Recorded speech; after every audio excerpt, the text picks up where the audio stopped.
What is going on, everybody? It's the Front, and we're here for Monday Night Raw's edition of the draft. And we thought SmackDown Live was bad. It was Friday and SmackDown was bad.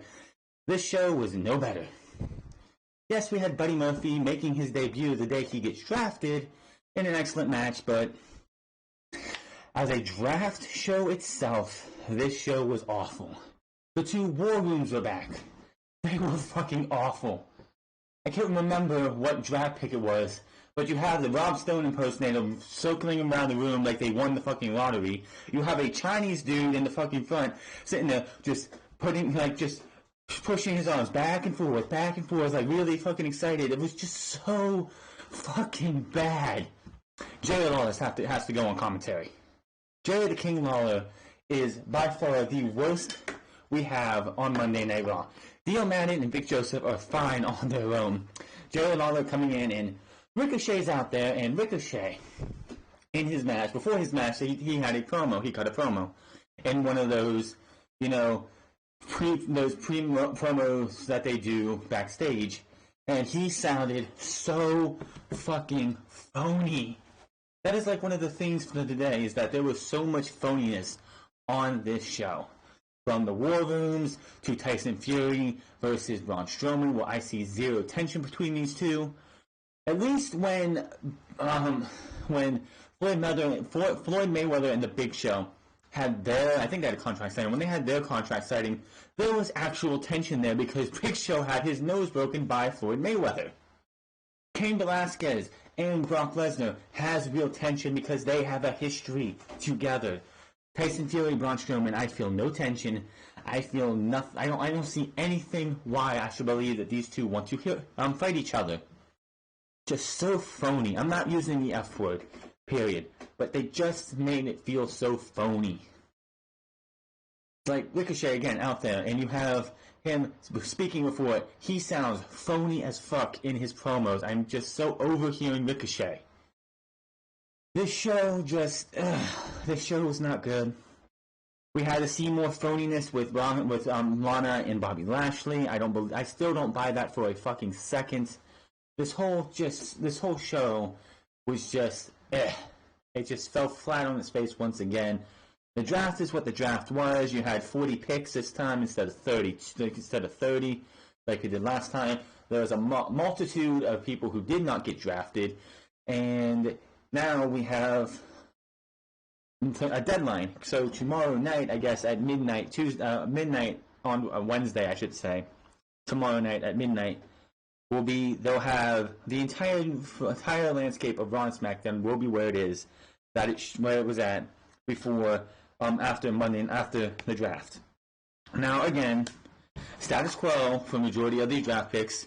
Like, you had Rey Mysterio get picked for Monday Night Raw, where he's been at since the Superstar Shakeup, and you have Dio Madden, Vic Joseph, and fucking Jerry the King Lawler, like, oh my god, this is a great pick for Monday Night Raw.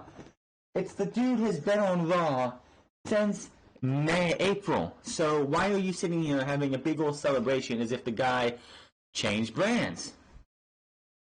Now, the list... Now, they didn't follow the list as they did last Friday, as much as they did before. The first three picks were obvious. Raw got Seth Rollins, SmackDown got Brock Lesnar, and Charlotte Flair went to Raw. So, yes, coming out of this night, Charlotte versus Becky Lynch, we were doomed to watch Charlotte versus Becky Lynch again and again and again and again and again for at least... between now and probably post-WrestleMania, when they'll probably do another draft. They wanted to make these draft days feel legit, like they were an actual, real-life draft. They failed fucking miserably. These two shows were absolutely awful. And on top of all that, on the shit Sunday, Bray Wyatt got drafted to SmackDown on Friday. Did he not?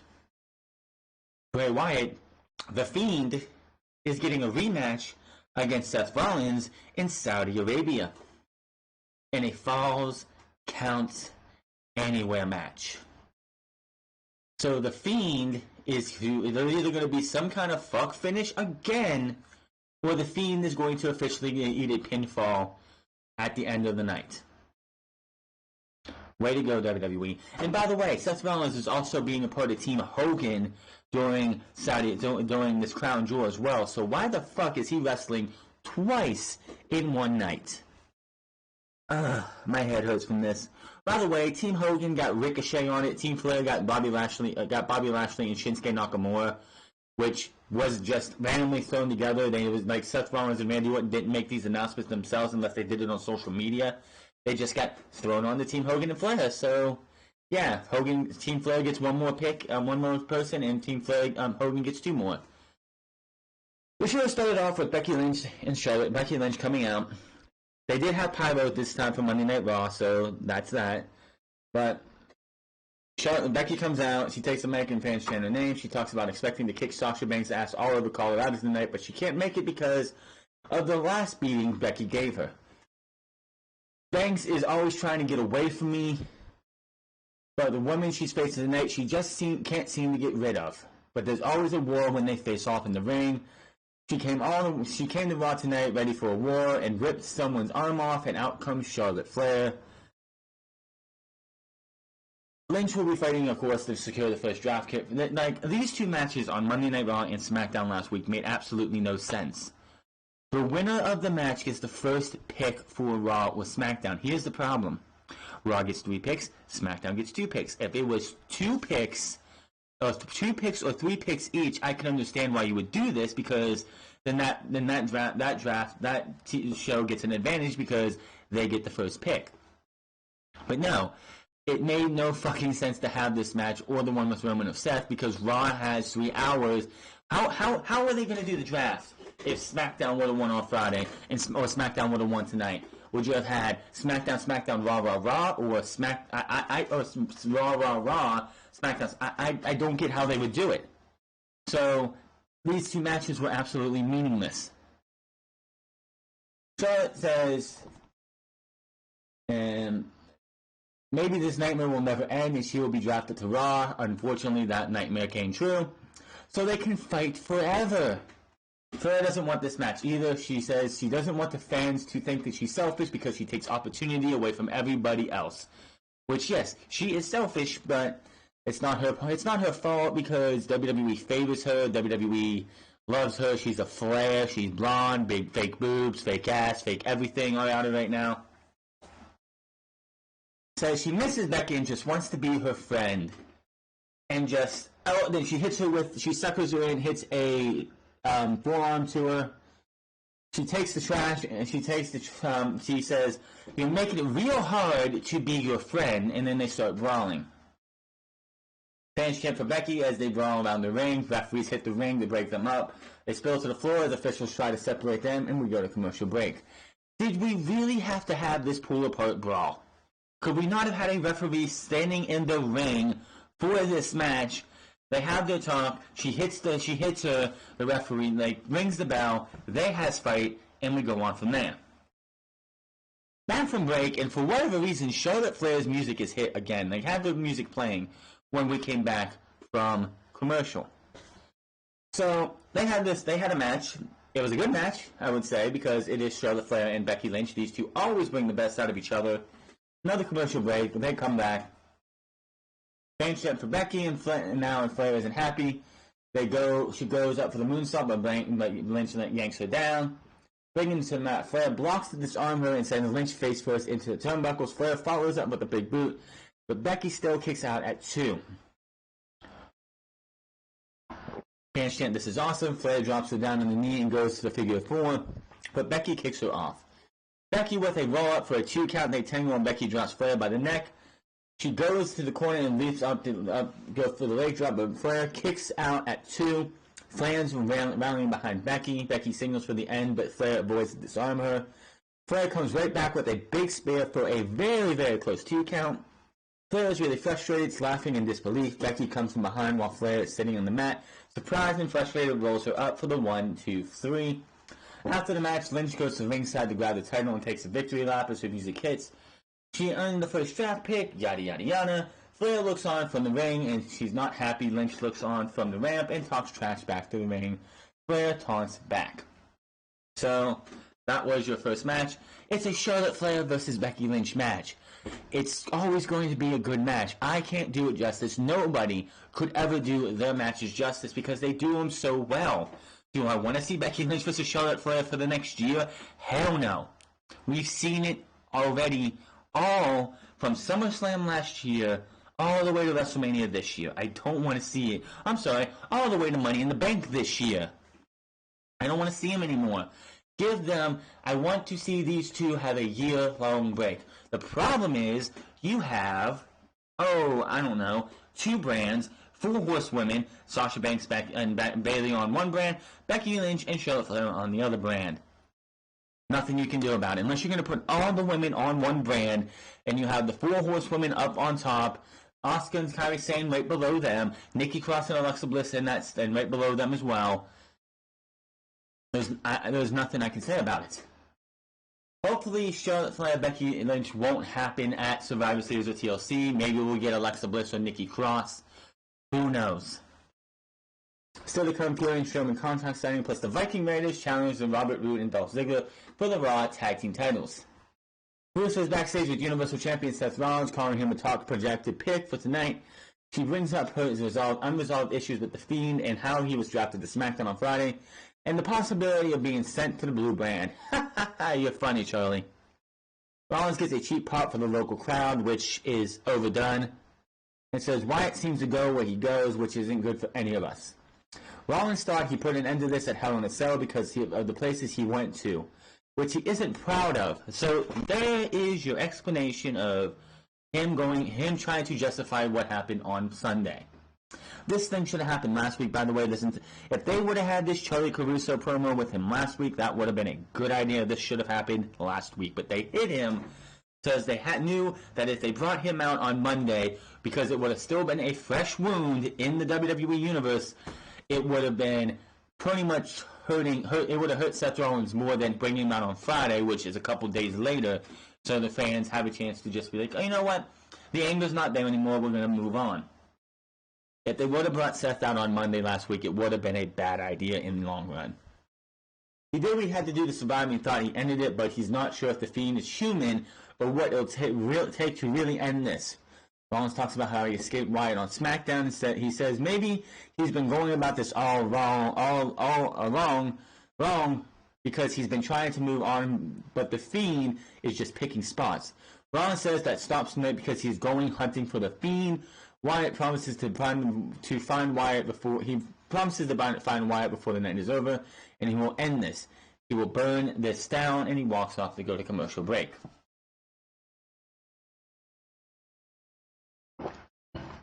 Now, here comes cringe moment number 1 of the night. WWE on SmackDown had the Fox NFL crews give us their analysis on the WWE draft. They had people say, what is your pick going to be? And the Fox NFL crew picked Andre the Giant, Hulk Hogan, Macho Man Randy Savage, Ric Flair, Dusty Rhodes. Nobody who was around in this generation.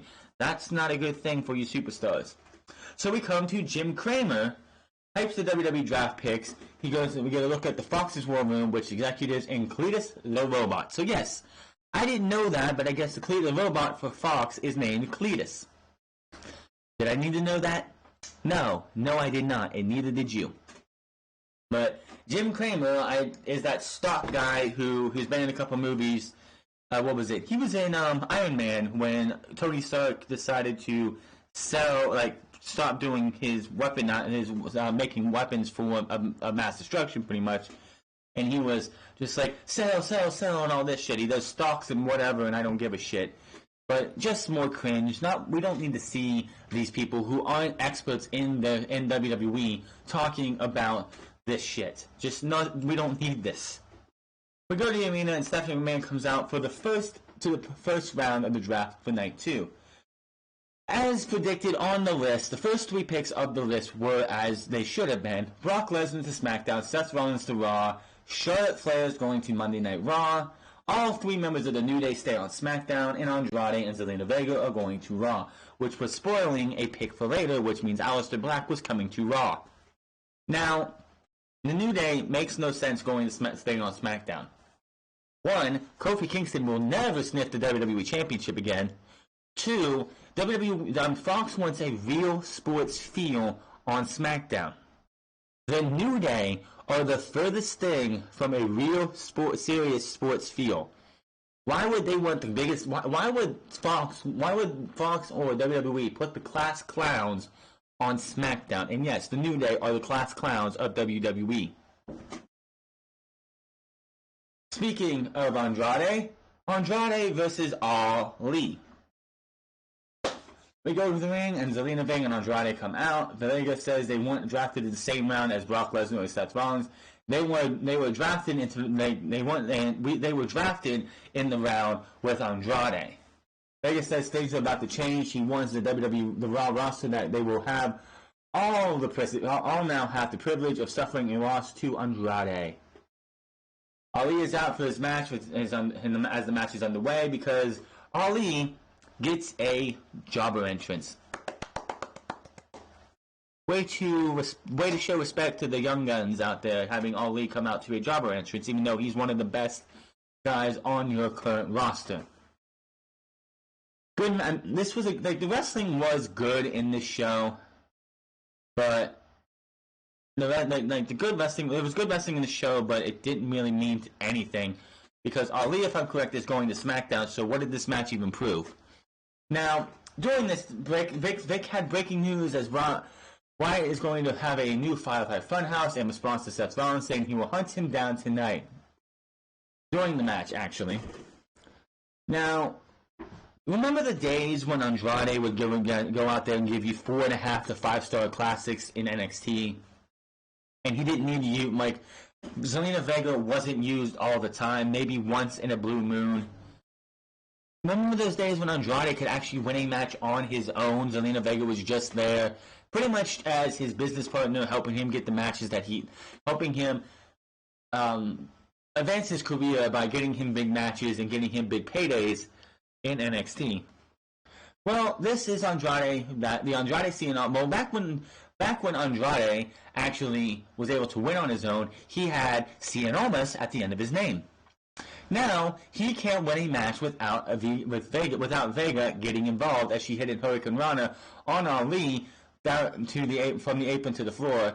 Andrade brings Ali back to the ring and nails a hammerlock DDT for the 1-2-3. So Andrade again has shown that he cannot win on his own on the main roster. Back from the break, and we go to Stephanie McMahon for the second round. The women's tag team champions, Asuka and Kairi Sane, are going to Raw. Daniel Bryan is staying on SmackDown. We go to the War Room for the USA Network, and obviously all these scenes that we see in the War Room were taped out like days or week, probably last week or something, in Stamford, Connecticut. They probably went through a dry run and just had these guys have reactions. We'll just throw them in there where we want. They're upset that Daniel Bryan's not going to Raw. We see Rusev is going to be on Raw. SmackDown's Women's Champion Bayley, of course, is staying on the Blue brand. Love the new theme music. And, well, not really. You know, I'm going to have to say something to stop here. We get to hear Bayley's new theme music. And Bayley's original music, Bobby Roode's music, Aleister Black's music, the Street Profits music, like a good portion of the WWE main roster's music was done by the group CFOs. They don't work with WWE, they don't collaborate with WWE anymore on music for the talent, the entrance music for the talent. So, Buddy Murphy's new theme is absolutely atrocious, Elias's new theme is absolutely atrocious, and Bayley's new theme absolutely It sucks. It absolutely sucks. I mean, I love the new look, I love the new attitude, but the theme music just sucks. I hope they have something down the pipeline, and what she's doing right now is just temporary. But Bayley is going to SmackDown, and Aleister Black, of course, was going to Raw. Why couldn't you just make him the first pick of the next round to make it obvious that he was going there? It was so obvious, because when Charlotte went to Raw, there was it set off a chain reaction, because Zelina Vega is Andrade is engaged to Charlotte Flair. His business partner is Zelina Vega, and Zelina Vega is married to Aleister Black. So when Charlotte Flair was put on Monday Night Raw, obviously Andrade was coming over because you're not going to split those two up. And then that means Aleister Black is going to come to Raw because you're not going to split those two up. These drafts nowadays are way different than what we had years ago when WWE did everything they could to split couples up just to make it harder on them, I guess. They want to keep everybody together. Viking Raiders versus Robert Roode and Dolph Ziggler Raw Tag Team Championships on the line. Obviously, the Viking Raiders were winning this match because Dolph Ziggler and Bobby Roode were in the next. I think they won the next group of superstars, and they were drafted to SmackDown. Not breaking them up, but they were drafted to SmackDown, and that's bad for Bobby Roode and Dolph Ziggler because Bobby Roode is a Paul Heyman guy. And Bobby Roode is no longer under the guise of Paul Heyman. I was hoping they would have pulled a Miz and John Morrison when they were both on ECW. Miz got drafted to Raw. Morrison stayed on John Morrison stayed in ECW, and the last thing you saw was them hug, and then Miz hit a reality check, which was his finisher at the time, which was a kick to the gut and then a knee to the face into a neck breaker. Skull Crushing finale is way better, by the way. And that set him off to do bigger and better things while John Morrison stayed on ECW. I was hoping they would have went right after this, go up to Stephanie be like, the first pick, and like Raw gets this person, SmackDown gets Dolph Ziggler, Raw gets Bobby Roode, SmackDown gets Dolph Ziggler. They had their hug after everything, or they could be the final two. They have a hug, and then Bobby Roode hits the glorious DDT, and there you go. But they didn't do that. We go to break. We come back, and the goofballs, Colin Jost and Michael Shea, are talking from Weekend Update. I don't give a shit who they are. They're C-rate or D-rate comedians. They absolutely fucking suck. They're not funny. And we're going to move on from that. Hell of a match here between these four guys. Bobby Roode and Dolph Ziggler just meshed to get well together. Bobby Roode, you could throw Bobby Roode in there with anybody when it comes to a tag team, and the dude's going to make it work. Going all the way back to his TNA days, he was a part of Team Canada. He was a part of one of the most successful tag teams outside of WWE. Beer Money with James Storm, the Dirty Heels with Austin Aries, coming to Monday Night Raw with Chad Gable being tag team champions with him earlier this year, and now this run. Bobby Roode is he's good as a babyface if you use him right. As a serious babyface, he's good as a heel as well. But he's like his niche, in my opinion, is the tag team division. It always has been. Hell of a match here, back and forth between these guys. The match comes to the end as Ivar tags in and runs over both opponents. Ivar with a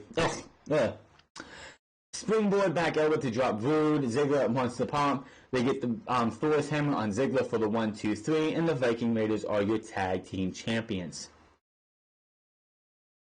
They do mention that the draft will continue in Italia, and a mystery partner will face Kairi Sane and Asuka in your main event. They do their partnership plug with Susan Jean Coleman, and then we go to the back where we have the Viking Raiders cutting a promo, and they said they are the first team to hold the New Japan Tag Team titles, the Ring of Honor, they said IWGP, Ring of Honor, NXT, and now Raw. So the fact that New Japan Pro Wrestling and Ring of Honor both got mentioned in one promo was absolutely like, whoa, that's awesome. But yeah, Viking Raiders, and they mentioned they are the first undefeated team to be to win the Raw Tag Team titles, as they have not lost since day one. They have since they came out and they attacked the Heavy Machinery, and I can't remember the other. Was it the Forgotten Sons? No, I don't think so. But whoever it was at NXT Takeover. What was it? NXT TakeOver WrestleMania weekend last year, I'm pretty sure. They came out and they attacked. It was on the Aftermath show, but they attacked Heavy Machinery, and I can't remember the other team, and just laid them out. Since that time, and since they started wrestling on NXT, the Viking Raiders have not lost a match by pinfall, or they have not been pinned, and they have not made the tap since they made their WWE debut. Yes, they've lost matches outside of WWE, but since they've been in WWE, they have not had a single loss. And it took till tonight for even one of the Viking Raiders to mention, we are undefeated. Maybe that's going to be something going forward. I don't know. I was hoping when they were celebrating, we have the Authors of Pain make their return, attacking them and laying them out. But that didn't happen. I'm hoping and praying the Authors of Pain are put on Monday Night Raw, and we can get this battle of big behemoths at TL Survivor Series or TLC. We see the NHL and CB on NBC hosts hype the draft picks. I really don't care. They didn't need these celebrities. This didn't help anything. This just added more cringe. Stephanie is on the stage and announced round 3. Cedric Alexander will remain on Raw. Nakamura and Sami Zayn are staying on SmackDown. We get a look at Fox's War Room celebrating the Nakamura pick. That might be where it's at. Because you had this Asian-looking dude just pumping his fan and just back and forth, just like he's running in place. He's just arms are going back and forth, back and forth, back and forth.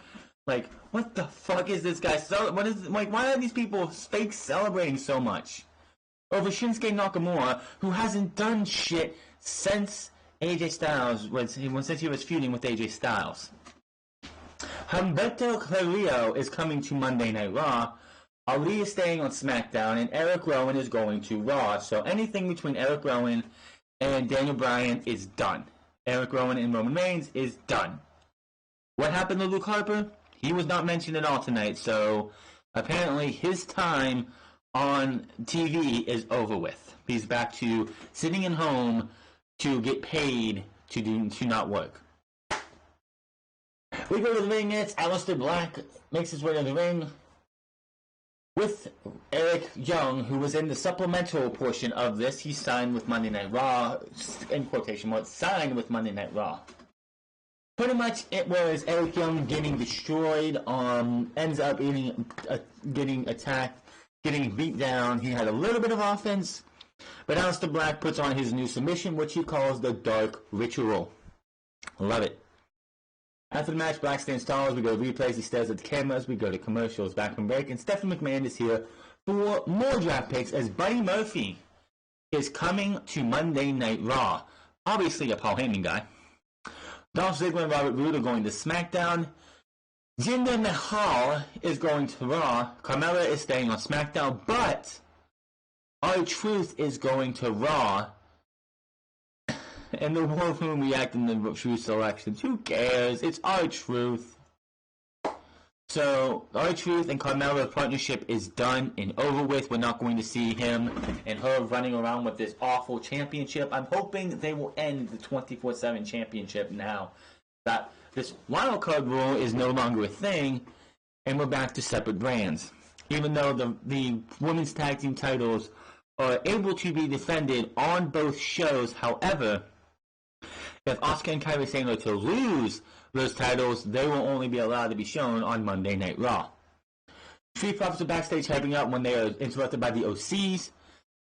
The United States Champion AJ Styles, and then he mentions them being on Raw now and wonders why USA drafted the Street Profits to be the unofficial host while the OC is already here. AJ tells them to enjoy the spot they're carved out, but remember, Raw belongs to the OC. The OC go to leave, but turns right around and attack Montez Ford and Angelo Dawkins. They destroy the Street Profits, walk off as officials check on Ford and Dawkins. So it looks like, not yet, but the Street Profits will be having a match very, very soon on Monday Night Raw. I've been saying it, get these guys in the ring or get them off my TV. That's all I'm going to say about that. Ricochet versus Shelton Benjamin. We see a backstage promo from Ricochet. Talks about how he will continue to overcome obstacles on Raw and prove that superheroes are real. I can't even justify. Even if I transcribe the entire promo, I can't do it justice how bad it is. Ricochet, since they've been doing this whole superheroes are real, it's his catchphrase now, has sounded so phony, so disingenuous. Like he doesn't even sound like Ricochet anymore. I mean, Ricochet doesn't have the best chops when it comes to talking on the microphone. But damn, why does he just sound so phony, man? Like I'm just. And in this match, God, I just wanted to reach through my fucking TV and just strangle Jerry the King Lawler. Vic Joseph asked Jerry the King Lawler during this match, what superhero does he remind you of? King's like, Spider-Man. Okay, I'll bite. Why? Then, it felt like 90 seconds. King wanted to say, Spider-Man? Spider-Man? Spider-Man? Spider-Man? Spider-Man? Spider-Man? Spider-Man? Spider-Man? Like, oh, God, get this guy off TV. You have a good duo in Vic Joseph and Dio Madden. They don't need Jerry the King Lawler. His jokes the jokes fall flat. He is absolutely cringeworthy, and I don't want to hear from him again. This match was pretty fine. These guys had a good match. Recoil for the win by Ricochet. But Jerry the King Lawler just coming out with stupid ass jokes and splitting out Spider-Man anytime he could killed any enjoyment for this match. Get this guy off my fucking television, please. Dio Madden and Vic Joseph on the first night of Raw. It was fine to have a veteran there because yes, I think those two would have died 1,000 deaths out there if you would have just had them there by themselves. Because Dio, on that first night, you couldn't hear what the guy was saying. He sounded so nervous when you could, and he was quiet as could be. But they sound fucking fantastic. You cut Jerry the King Lawler out, and these two are perfect as a two-man group. Get rid of Jerry the King Lawler. I cannot fucking stomach steel with this guy on my television anymore. We get a video package for Tyson Fury. We cut to a spa as Lana is getting a massage from a female masseuse. The woman asking about the massages, and Lana says she likes it a little harder.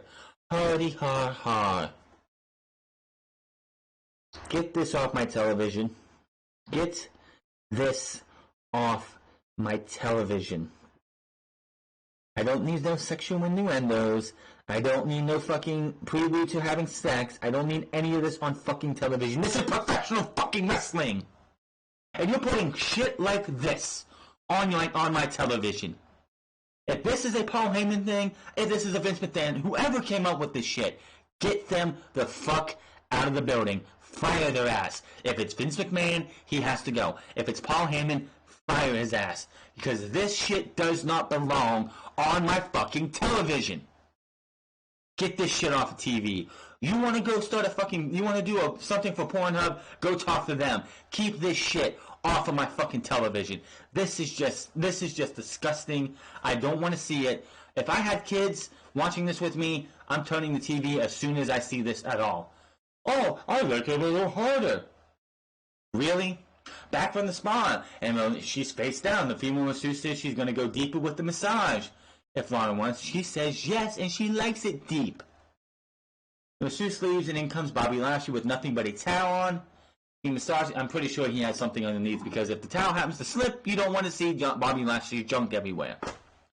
He starts massaging Lana's legs under her robe, and she likes that. She likes his gentle touch. Rusev was never that good. Lashley is having fun, but Rusev probably isn't. She suggests she flips over. Lashley raises her robe and watches as she turns over on her back. He's all smiles. I'm pretty sure she's not naked underneath. Give me a break. Lashley continues to massage as we cut back to the arena.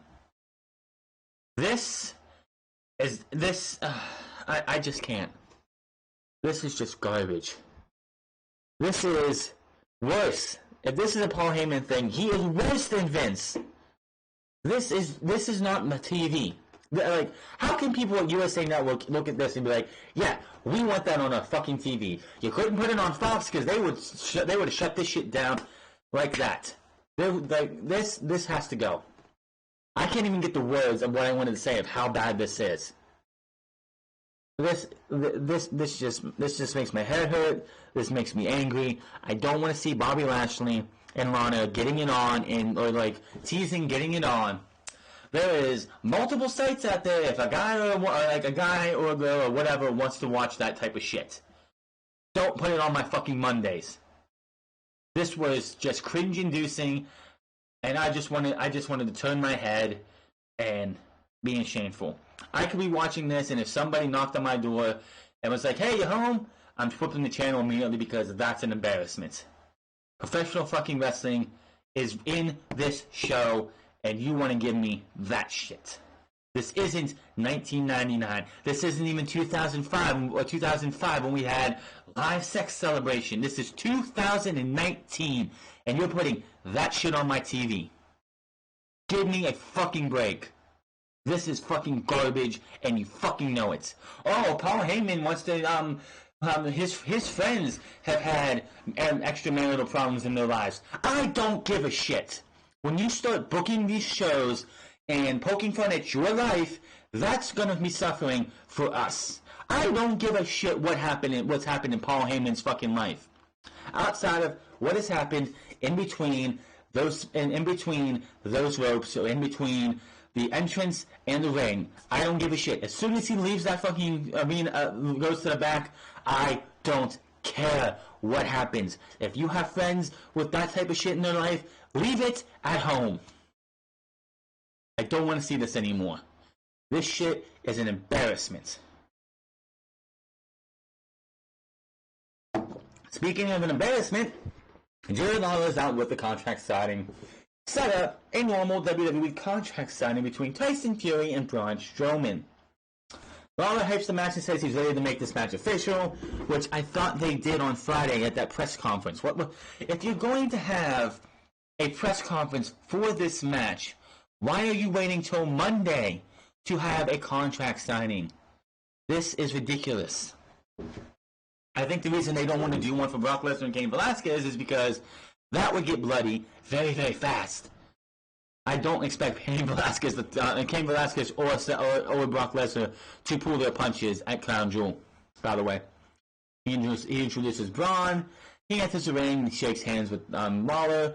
Introduces heavyweight boxer Fury. Fury also shakes hands with Lawler. Lawler says they have promised not to have a repeat of last Monday. Fans boo that. Yes, fans want a bloodthirsty. WWE and all wrestling promotions got to realize fans are bloodthirsty. Whether you want to be all nice and everything, we are bloodthirsty as a society. We want to see people go out there and beat the hell out of each other. Fury and Strowman take their seats on the table. Strowman knows a lot more. He says, "I know a lot more about you than you know." He's tough and all.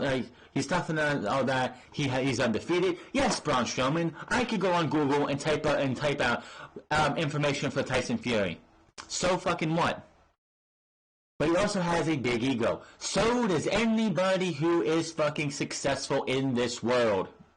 Only way to keep that ego in check is if people around you that are going to do that.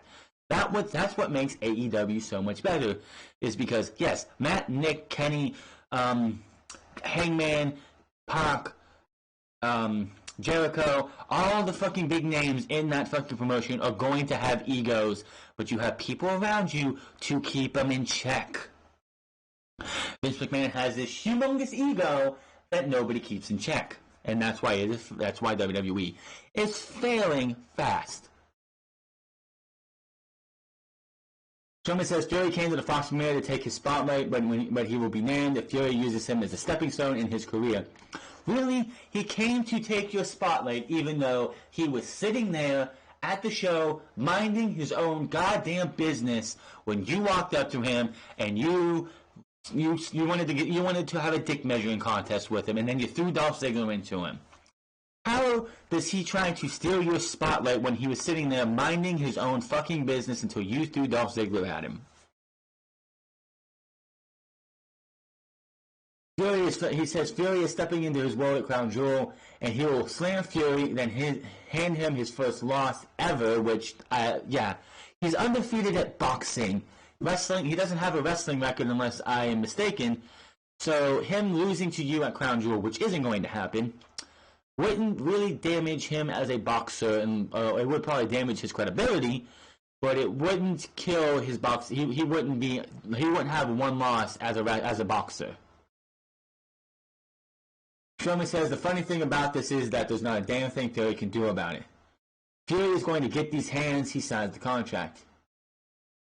Fury signs the contract before he speaks, is what you should fucking do, mind you. Says he was at SmackDown with his family to see Strowman because he's a big fan. Fury's kids all talk about for months. Some fan gets, of course, he gets the what treatment because fans do that, and he deserves the what treatment. Fury says he's not out of his element in any ring, and he will prove that at Crown Jewel. Fury says Strowman will be on his back because he will knock him out, then stand up and face off as fans cheer them. Strowman slams his fist through the announce table to break it. He yells out and raises his hands up while staring at Fury. Then Fury takes an ink pen, and this was really stupid. He takes the ink pen from the contract signing and tries to break it. And tries that 3 fucking times, and for whatever reason decided not to break this. I'm pretty sure if he wanted to snap that pen the first time to actually make a difference, he could have. You could tell when he's trying to break the pen, he's not putting full effort into it. And then the 4th time, he just snaps it like it was nothing. Fury laughs and turns his back on Strowman, making his exit from the ring as Strowman's like, "Where you going? Where you going?" Strowman stares back at Fury, who exits the ring for his music. Fans give Fury a mixed reaction as he heads up to the ramp and turns back and wave. We go to commercial. More and more stupid bullshit. I see no tension between these two. This is supposed to be like a grudge. Like, Cain Velasquez and Brock Lesnar have a fucking grudge. Braun Strowman and Tyson Fury do not. By the way, Braun Strowman is a SmackDown superstar. Why did this contract signing happen tonight? The wildcard rule is ripped up and dead. This is the last time you're going to see Braun Strowman on Monday Night Raw. Why the fuck was he on this show? The contract signing should have happened at that at the press conference, not here. Stephanie McMahon is on stage for the 5th round. Yes, there are 2 more rounds tonight because it is 3 hours. Samoa Joe stays on Raw. Miz is going to SmackDown, which makes no sense. Talk about that in a minute. Akira Tozawa is going to SmackDown, is going to Raw. Baron Corbin is going to SmackDown, and Shelton Benjamin is going to Raw. Now, why is The Miz going to SmackDown?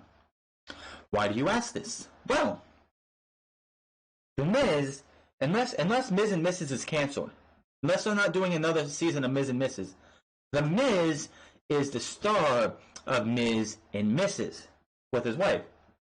Where does Miz and Mrs. air? On Tuesdays on the USA Network. Miz is going to SmackDown. Fox is not going to want to have The Miz, a guy on their brand, advertising a show on a different network that's not in the Fox family. I should say the Disney family, but let's not go there. So why is The Miz going to SmackDown? That makes 0 sense to me on that end. But, by the way, I will have a full recap of who went to Raw, who went to SmackDown tomorrow night. Buddy Murphy versus Cedric Alexander, and I'm thinking here, wow. Buddy Murphy came from 205 Live after WrestleMania to SmackDown. We didn't see him in April. We didn't see him in May. We didn't see him in June. We didn't see him in July until the very end of July.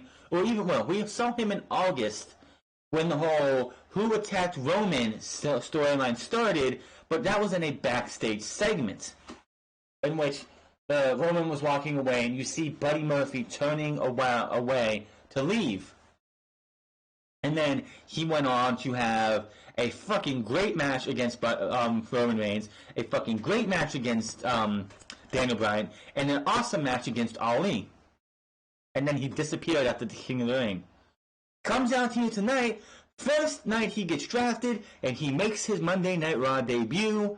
I was like, holy shit, they know who Buddy Murphy is. Obviously, he must be a Paul Heyman guy. This was a fun match, a good match. Buddy Murphy wins in the end because there was no other way to do it. He kicked out of he did a big set out powerbomb. Cedric kicked out of it, but he hits Murphy's Law at the end for the 1-2-3. He stands tall. We go to replays. Murphy has his arm raised. Cedric Alexander is down. Announcers plug Crown Jewel for the network. New subscribers get Crown Jewel for free. We go to the code. It's revealed Ricochet has been added to Team Hogan, while Bobby Lashley and Nakamura have been added to Team Flair. This is also announced that WWE Universal Champion Seth Rollins will defend the title against Bray Wyatt in a Falls Count Anywhere match. First off, Bray Wyatt is a SmackDown superstar. Second, Seth Rollins is a Monday Night Raw superstar. Third, this is a Falls Count Anywhere match.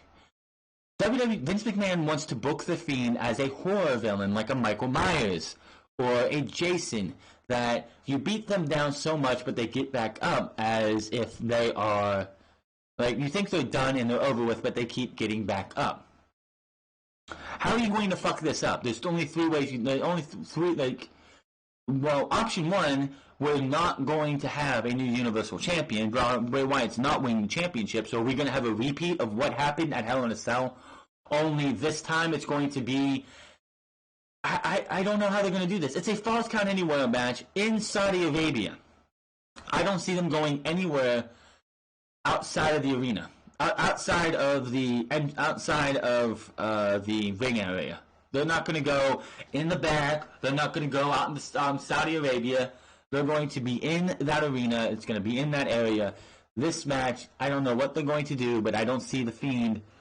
I don't see, after what we saw at Hell in a Cell, I don't see The Fiend doing any better than he did at Hell in a Cell. They're going to do the exact same shit. We're going to probably have the same match booked. It's going to be stomp, stomp, stomp, stomp, stomp, stomp, stomp. He's getting up. He keeps getting up. Bray Wyatt's going to be knocked down again. Then he's going to put shit all over him. He's going to hit a sledgehammer. Ref's going to call for the bell. We're going to have another fuck finish. And then that is that. And if The Fiend, if they somehow give The Fiend the championship, how the fuck are they going to do that? Now. Tomorrow they're supposed to have trades. They're supposed to have all this stuff figured out. The deadline is midnight tomorrow, so an hour, 24 hours for what I'm recording right now. So as soon as that is done, we will have our draft recap video up. But yeah, I don't see how they're going to do this and not fuck The Fiend up more than they already have. If they want to do the whole horror villain thing with this guy, you don't book him in a championship match that everyone knows now he's not going to fucking win. This is going to blow up in their face. One, it's probably not going to blow up in their face that much because it's going to be in Saudi Arabia and half the fans don't watch Saudi Arabian shows. I don't get why they're doing this. It would not surprise me if Seth Rollins pins The Fiend and because they're in Saudi Arabia they think they're going to get off scot-free. Give me a break. Street Profits are backstage. Montez Ford is ready to fight the OC, but Angelo Dawson suggests they find a partner, but they keep it a mystery until it's time. Ford says they want all the smoke, and we can go to commercial break. So that looks like what we're going to get next week is the OC versus the Street Profits and a mystery partner. Could it be Cedric Alexander? Could it be Aleister Black? We'll have to wait and see. At least they give you something to maybe be intrigued about. Who are the Street Profits going to make their debut with next week? Maybe somebody from NXT. Who the hell knows? Back from break, and Stephanie McMahon is out for the draft podium for the 6th and final round as Rey Mysterio was picked number 1 in this round, and fucking Jerry the King Lawler, Dio Madden, and Big Joseph fucking go absolutely berserk as if they made a blockbuster pick.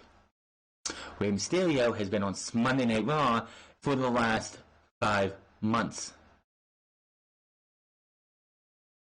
Okay, about 5-6 months. He has been here since the Superstar shakeup. Why are you getting all excited as if, oh, we made a blockbuster pick? Chad Gable is staying on SmackDown, so yay, more Baron Corbin versus Chad Gable goodness, because that's what we want to see. Titus O'Neil is staying on Raw, Elias is staying on SmackDown, and Liv Morgan, who has had one match since the entire women's the Riot Squad was broken up. One match on SmackDown Live where she lost to Charlotte Flair. took the mic and said, Charlotte Flair was right, and when I come back, I'm going to be real, and has not been back since. But she has come to Monday Night Raw after being on SmackDown and having one TV match. Wow. We go to the draft panel, and Booker teases a blockbuster trade. Doesn't matter what the trades are going to be. Nothing they can do is going to be blockbuster. And then we have a main event. Natalya and a mystery partner versus the tag team champions of Asuka and Kairi Sane. Natalya's out and she takes the mic and says she was asked to pick a partner tonight and she chose someone who has taken her to the limit. And it's Lacey Evans. Lacey Evans is a SmackDown superstar. She got drafted on Friday. What the fuck? This makes no fucking sense. Why did you have these two, especially since it would make sense, I guess. They would have went the Oney Lorcan and Danny Burch route where they just keep beating the hell out of each other in match after match, and they figure, hey, we'd be better to team up than fight each other. And honestly, Lacey Evans could probably benefit from being under the wing of Natalya in a tag team capacity, other than being a heel on her own. She played babyface in this match, by the way. The Asuka and Kairi Sane, which Asuka, by the way, came out. She has her mask on, took her mask off. She had green paint on her lips, and then she had these flames, green, flame outlines going down her eyes. It was fucking awesome. I think I love that look of Asuka better than anything else. She just, took the mask off, and you see green, and I think she had green around her eyes too, but she had these green flames coming down on her eyes. It looked fucking fantastic. I loved it. No, we didn't see the mist in this match, and that's good because I didn't want it to seem like, oh great, they're going to... Because they did it at Hell in a Cell. They did it last week, which it's okay, that's twice. If they do it a third time, then it's going to be a staple in all their matches, but that did not happen in this match. But Lacey Evans and Natalya. Now, yes, if Lacey Evans and Natalya would have won this match, that would have gave them a title opportunity, because that's just how this works. Ask the Viking Raiders. And you're wondering, how is that going to work? They're on two different brands. Well, again, the tag team titles can be defended on both shows. So technically, if Bayley and Sasha Banks were on Raw and SmackDown, they could still win the tag team titles, but one would be on Raw, one would be on SmackDown.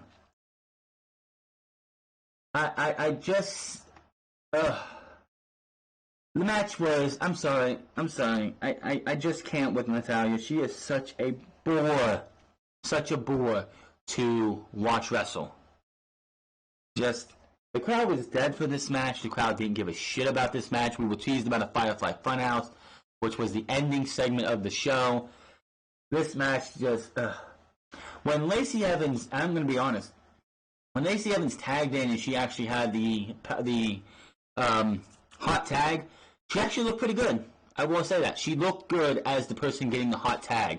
I mean, the net breaker she did on, I believe it was Kairi Sane, did not look good, but in the end, she did look good as the person getting the hot tag and just going apeshit crazy.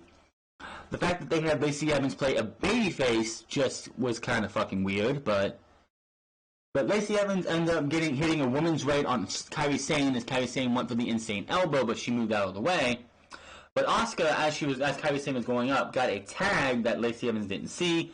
She takes the advantage and rolls up Lacey Evans for the 1, 2, 3. Kairi Sane and Asuka go to the floor to celebrate, and we immediately cut to the back for the Firefly Funhouse. Fans are booing in the arena, perhaps the last match running until 10:57. Riot says he saw Seth Rollins, and he starts talking about Seth being brave when randomly comes up. And says, Rollins is here, he's almost here, he's scared what's going to happen. And he's just really scared. Wyatt tells him, it's okay, everything's fine, he keeps us safe here, go play. And Seth Rollins attacks from behind. And Rollins is down, just there beating the piss out of Bray Wyatt. You don't see Bray Wyatt, so he's probably just punching air. Bray Wyatt comes up, and Rollins rips a couple of photos off the wall, throws them around. He pops back up, and he's like, Rollins, why are you doing this to me, man? Why? And Rollins just starts beating the fuck out of him some more. Fans are booing this because, people are not really fans of Seth Rollins right now. He says it's time to burn it down. He shows up in front of the table somehow, lights the match, or lights something, and turns the fire, and turns over the Firefly Funhouse, starts to burn, as we see flashes of the Fiend on the screen. We hear Wyatt's laugh echo out of the funhouse, but goes in the flames as Raw goes off the air. I will say that between this one and Randy Orton burning down his sister Abigail's house, Bray Wyatt doesn't have Bray Wyatt and Fire are not really good friends. Because this is the second thing in Bray Wyatt's character, in one of Bray Wyatt's characters' lives, or incarnations that got set on fire. But Bray Wyatt's a SmackDown star. Seth Rollins is a Raw star. How are you going to make this work? Unless there's a blockbuster trade and the Fiend comes back to Raw. I don't see why the fuck you're even continuing this. He needs to start terrorizing SmackDown if he's going to be on SmackDown. And Seth Rollins didn't get to end this, or the Fiend didn't get to end this. WWE, Fox, and all of them did, because the Fiend went to SmackDown. Unless the Fiend is not going to be on SmackDown, he's going to be on Raw after tomorrow night. This made no sense to continue. Again, if Fiend ends up back on Raw, then you have to give him the Universal Championship. You just cannot, which, yes, I don't think there has been a title change in the Saudi Arabian shows, except for when they had the vacant Raw Tag Team titles, which the leader of worlds, Bray Wyatt and Matt Hardy, won last year at the Greatest Royal Rumble. Other than that, and Brock Lesnar winning the vacant Universal title. So the only way that a title has changed hands is when they take it off a vacant and put it on somebody else. So, was this a good show? No. Having celebrities, having personalities from the NBC and Fox families, just no. Just, please, no. God, no. Don't make me have to watch that shit. That is plain torture. The Bobby Lashley, Rusev, Lana shit, no. I'm over it. Done with it. And the reason you're putting Bobby Lashley on Raw, they didn't mention anything about which way Lana was going, which I guess she's staying with. I don't know, and I don't care. Get that shit off of TV. Mike Kanellis, Maria Kanellis, nowhere to be found. Put them in NXT. End the fucking bullshit between those two. Have Mike Kanellis go out there and do what he does best and wrestle and actually be able to build a character on NXT. He could be the underdog babyface. He has one child. He has another one on the way. He has to struggle. He's coming back to NXT to prove himself to his wife, who is at home with the kids. You have a way to build him up in NXT. Don't use him on SmackDown or Raw anymore. Just no. We'll find out tomorrow who's all going where. But Monday Night Raw, just another shit show. The entire draft was a joke. The fact that they just went, 3 for Raw, 2 for SmackDown, every single round. We're going to do the exact same thing that we did for the last draft in 2016. We're just going to speed it up. And we're going to have pre-recorded videos of the war rooms and just splice them in there when we need to. Kinda didn't help a damn thing. Also, is it just me? Was the Fox War Room, the first video we saw of the Fox War Room, wasn't that the same exact clip that they used to start off SmackDown Live? Friday Night SmackDown's War Room video of the Fox brand? I don't know, but it just seemed like it was the exact same fucking video. But that is your Monday Night Raw review, draft edition. Not a good show at all. I will give my determination on who won the draft overall tomorrow night. I'm not saying Raw won the draft because they have more picks, they have more superstars. That was going to happen. But I'm going to get on that tomorrow. Hit that subscribe button, comment down below, like or dislike this video. Find me on Twitter and Twitch at The France Club, and I'll see you guys tomorrow for the draft collaboration, and AEW on Wednesday, NXT on Thursday, Friday for SmackDown, Friday Night SmackDown, and Sunday for Unscripted. Until then, my name is France, and I'll see you guys later.